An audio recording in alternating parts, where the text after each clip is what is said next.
Bitcoin crossing the $14,000 mark. Cryptocurrency surpassing 15,000 for the first time ever. Now it looks like we may hit the 17,000 mark.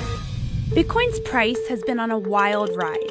2017 alone saw massive gains, starting the year at under $1,000 and at its peak breaking $19,000. As Bitcoin's popularity surges and its price rises and falls, more and more people are asking the same question. How does Bitcoin, something that's essentially invisible and intangible, have value? That answer starts with basic economics. In econ, one easy way to think about value is like this. Something has value if it checks the following two boxes: scarcity and utility. Scarcity just means that the supply is finite. And in the case of Bitcoin, there's actually a set cap on the number of Bitcoins that can ever exist, 21 million. Ben Yu, a blockchain expert living in San Francisco, says this set cap makes it more desirable than other assets, even gold. We can have things like the California gold rush, where people find an enormous supply of gold just by accident somewhere, and that can dramatically increase the supply over time. And so it begins, the great gold rush to California. Or technological increases make it far easier for us to mine gold. So we actually see that today. We mine gold at 4 times the rate that we did just 100 years ago. So if Bitcoin checks the box for scarcity, what about its utility? Bitcoin's utility lies in its potential to be a more efficient currency or commodity than we already have. Proponents say it's useful for a number of reasons. First, Bitcoin's decentralized, meaning no bank, government, or single person has control over it. It can't be toppled by corruption at the top. Another use of Bitcoin is that it's trivially divisible, meaning you can buy a donut with it as easily as you can buy a house or even a mansion. Gold is very difficult to use transactionally. You can't go to the store and shave off some gold shavings to pay for your cup of coffee or buy a car with it. And third, the code it's built on is open source, meaning it's available for anyone to look at, scrutinize, and even modify. But as you may have noticed, none of those uses are intrinsic, and that's a point Bitcoin skeptics love to make. It has no intrinsic value. The idea that it has some huge intrinsic value is just a joke. It is not a rational currency in that sense. But here's the thing, other assets and currencies that we trust, like gold and paper money, don't have that much intrinsic value either.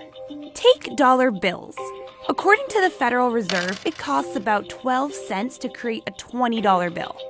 So the rest of that $20, the remaining $19.88, comes from the trust people place in it. And that's actually exactly the same with Bitcoin. Fiat currencies and Bitcoin and almost any other form of money is just based on the trust that people place in it. Tom Lee says that Bitcoin is no different from Facebook or Google. If you ask a baby boomer, can you justify the value of anything that's a digital business, they probably don't accept that Facebook, Google, Netflix, Amazon, Apple, these are the largest companies in the S&P 500, and they're primarily digital businesses built almost purely on digital trust. So if we agree Bitcoin has some value, at least for some people, then how much could a single Bitcoin actually be worth? We see people on TV making predictions all the time. I wouldn't be surprised to see a 6-figure headline. The end game on Bitcoin is that it will hit $300,000 to $400,000. But how are they actually getting these numbers? A lot of them do it by comparing Bitcoin to gold, because they perceive those two assets as being most similar to each other. The total value for all the gold ever mined in the world is about $7.5 trillion. So if Bitcoin were to replace gold completely, then each Bitcoin would be worth $357,000. It's simple math. The total value of gold divided by the total number of Bitcoins equals the potential value of each Bitcoin. Or if you want to be more realistic, just take a portion of it. If Bitcoin just captures 5% of the total market for alternative currencies today, which is predominantly gold, Bitcoin's worth $25,000 per coin. And here's another theory analysts use to price Bitcoin, Metcalfe's law. Metcalfe, an electrical engineer, proved that the value of a social network or telecom company is proportional to its number of users squared. A good way to think about it is like this. A single telephone is useless. but the value of telephones increases exponentially as others get phones. Metcalfe's law holds for Facebook using 10 years of data, and Tom Lee says it holds for Bitcoin.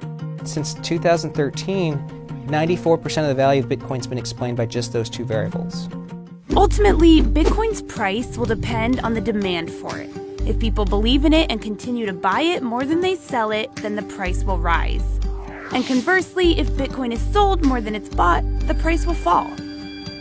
Many people think that Bitcoin is a bubble, and that's predicated on the concept that Bitcoin has no value. But there's reason to believe that that isn't true. By definition, Bitcoin is scarce. And the crypto may have utility as a superior way to store and exchange wealth.